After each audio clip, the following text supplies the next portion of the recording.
Summary of Where the Dead Wait, a novel written by L.I. Wilkes. Chapter 1.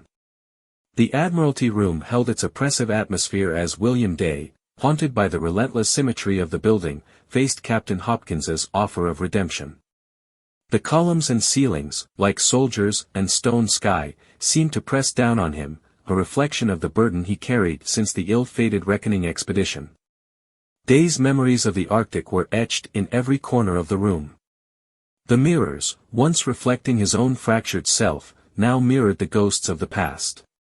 His hands, once weathered and stained by the harsh cold, now turned over nervously as he awaited the details of a new mission. Captain Hopkins, a man of determination and influence, emerged from the green door with an offer that could either free Day from the shackles of his past or tighten them further. The Admiralty had a new crisis, and they needed Day to find Jesse Stevens, the enigmatic leader of the reckoning expedition who had once again disappeared into the icy unknown. The mention of Stevens sent a shiver down Day's spine. The memories of the reckoning disaster flooded back, whispers of murderer and cannibal, the accusations that had followed him since his return. The prospect of revisiting that dark chapter was both daunting and intriguing. Hopkins, a man with eyes set close together, offered his hand and introduced himself as Captain William Hopkins. He exuded an air of authority and purpose, a stark contrast to the disordered room around them.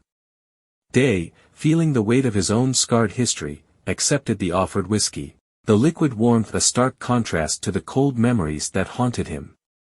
The conversation navigated through the intricacies of the mission. The Admiralty, it seemed, had been expecting him. Day, cautious not to hope for too much, braced himself for the inevitable skepticism and prejudice he had faced before. Some Admiralty man might have guffawed, slapped his thigh with mean glee, Day mused inwardly. Do you know who's come forwards about the Stevens rescue? Do you know? Who does he think he is? But Hopkins, with a coolness that betrayed his experience, acknowledged the challenges. The green door opened, revealing a man leaving in high temper and an older gentleman following him. Their abrupt silence upon seeing Day hinted at the judgments that still lingered from the reckoning disaster. Day, always aware of the eyes that followed him, tried to maintain composure. His appearance, neat fingernails, mid-brown hair streaked with gray, belied the turmoil within. The scar on the back of his left hand, a visible reminder of the hardships faced in the Arctic, spoke volumes to those who dared to look beyond the surface. The narrative shifted seamlessly between Day's internal reflections and the unfolding dialogue with Captain Hopkins. The echoes of the reckoning expedition, where the crew faced desperation and survival, resonated in Day's soul. The portrayal of his struggles to fit into a society that saw him as a monster revealed the nuanced character of a man haunted by his past. Hopkins, with eyes that hinted at a carnivorous determination, invited Day into the dimly lit room beyond the green door. The private offices held an air of mystery, a place where decisions that could shape destinies were made. A large chart table displayed the official map of the Northwest Passage, a reminder of unfulfilled ambitions and a path fraught with peril. Hopkins revealed the nature of the new mission, to find Jesse Stevens. The details unfolded gradually, each word carrying the weight of expectation and urgency. Day, sitting upright, listened intently as Hopkins spoke of backers, confidentiality, and a small expedition crewed by whalers. The prospect of a new command, a purpose that extended beyond the shadows of the reckoning disaster, ignited a flame of hope within Day. The mention of a ship, the loan of naval officers, and the promise of support came with caveats. Hopkins, unapologetic and pragmatic, emphasized the need to preserve the ship at all costs. Day, ever aware of the fragile nature of his reputation, acknowledged the risks. The mention of his previous escape from court-martial brought back memories of the past. Hopkins, showing a rare moment of sympathy, acknowledged the hardships Day had witnessed. The narrative skillfully delved into the complexities of Day's character, highlighting his internal struggles, doubts, and the perpetual judgment he faced from society. The Admiralty, represented by Hopkins, was portrayed as a bureaucratic machine driven by political considerations and indifference to the human cost of Arctic exploration. As the conversation progressed, the looming presence of Stevens became palpable. The mysterious disappearance of Stevens, his wife's insistence on his survival, and the unresolved questions from the reckoning expedition created a sense of urgency. Day, despite the reservations, expressed his belief in Stevens's continued existence. Hopkins, sensing Day's willingness to embark on the mission, unfolded the plan. The expedition would sail via Greenland, investigate reports from whaling ships, and search for signs of Stevens's whereabouts. The Arctic, a vast and unforgiving landscape, held the secrets of a man who had eluded both time and death. The portrayal of Day's internal conflict, the visual imagery of the Admiralty and the Arctic landscape, and the tension between redemption and the ghosts of the past created a compelling narrative. As the rain tapped half-heartedly against the windowpanes, Day found himself at the crossroads of a new journey, one that held the promise of redemption or the potential for further despair. The narrative masterfully balanced introspection, dialogue, and historical context to weave a tale of survival, guilt, and the pursuit of purpose. The characters, particularly Day and Hopkins, were richly developed, each carrying their own burdens and motivations. The reader was drawn into Day's world, feeling the weight of his past while yearning for the possibility of a brighter future in the unforgiving Arctic landscape. Chapter 2.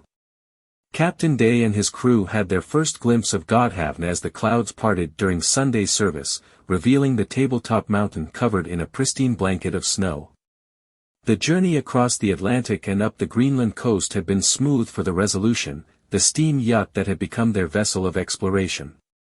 Today, being on deck again and experiencing the elements, scudding clouds, crashing waves, and the touch of the wind against his skin, felt like a blessing. The haunting ghosts of the past seemed momentarily absent, and he found solace in the nightly contemplation of the distant stars. The crew, comprised mainly of whalers, displayed a palpable eagerness as they neared land. Their excitement contrasted with Day's introspective moments, reminding him of the transient nature of peace. His second-in-command, Peters, a young and sandy-haired man with spectacles, appeared somewhat out of place on the deck of the Resolution. Day had chosen him for his competence, despite his unremarkable appearance, and Peters had sworn undying loyalty in return. As they approached the harbor, the crew's restlessness grew, and Day noticed Peters' guilty glances and fidgeting during Sunday service. The prospect of reaching their destination heightened the anticipation. Day, however, maintained his composure, gazing at the sky with a sense of reverence each night, almost tempted to pray. Dr. Valle, a figure reminiscent of an old friend from a previous expedition, approached the bridge. Their history together unfolded in memories of the Reckoning, a ship that had become their shared ordeal. Valle, with his beaky nose and spidery hands, had been Day's companion in the pursuit of understanding the effects of moss on scurvy. The narrative shifted seamlessly between past and present, blurring the lines of time as Day reminisced about those early days. Valle, a man with a penchant for complaining, expressed his dissatisfaction with the living arrangements and the impending presence of a woman, Mrs. Stevens, on board. A doctor by profession, Valle had survived influenza that had claimed the life of his assistant, Nye, and earned a reprieve from the so-called cannibal crew. His objections to Mrs. Stevens, a woman with mysterious claims and a penchant for meddling with the unknown, were evident. Day, trying to maintain order and discipline, acknowledged Valle's grievances but insisted on preparing for Mrs. Stevens' arrival. The dynamic between the characters, steeped in history and shared hardships, added depth to the narrative. The internal conflicts and unspoken alliances became evident as the crew prepared to dock at the harbor. The Resolution, described as skeletal and lacking in beauty, approached the harbor, and Day's apprehension about meeting the depot ship intensified. The crew's excitement reached a crescendo, and the prospect of facing Mrs. Stevens, a woman with unconventional beliefs, loomed over Day. His internal struggles and the weight of responsibility were evident as he prepared to navigate through unfamiliar territory. The narrative seamlessly transitioned between Day's recollections of past encounters and the unfolding events in the present. The introduction of Keela, Mrs. Stevens' companion, added a layer of mystery to the story.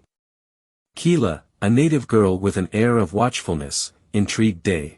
The juxtaposition of her presence with the skepticism of Dr. Valle set the stage for a clash of beliefs and cultures.